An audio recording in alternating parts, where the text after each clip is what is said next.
магазина продължаваме. 24 часа. След малко трябва да се записвам песна, но не говорих с истинския шеф. Да, така че да, вижте какви хубави цветя. Така че тръгвам след 5 минути. Браун ми пишат листа. Там. Тръгвам после с моята мина. Готови сме.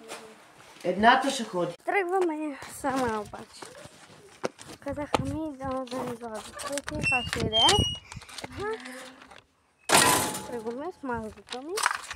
Когато стигнем по-надалече, си вършам, че колата май няма бензин и тръгваме направо. Хора, много ми е жега, понеже в момента е след обяд с лист в ръка, да го режем. Да, ето го. С списъки. Може би снимам и за магазина там, де. Може би вода и на центъра. Навсякъде. Понеже 24 часа лесно не минават. Да. Много е жега, пустиня. Тук сега ще ви покажа. Бокуци има навсякъде. Въобще не падат никаква природа. Сега ще никаква природа не показват. Тук има една бабка с две много сладка кученца, но много лаят. Така че сега ще ви покажа. Ще ви кажа, че тук има две сладки кученца. Здрасти! Така. И ето и цялата пустиня мръсна от всякъде. Аз съм от Кармена по принцип. И да, от магазина е само направо.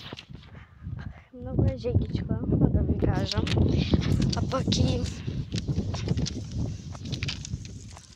А пък ена там има една моя много добра приятелка. Там. Кога малко повече наближа, ще се включа. Жихме хора.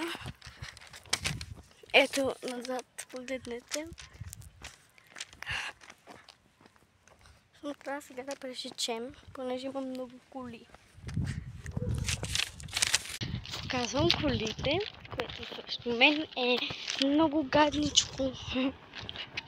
Само да не видите самата колия. Защото има номери, които ми трябва да ги показвам и така. Ето тук магазинчето.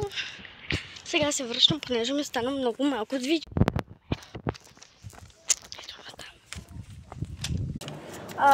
Сега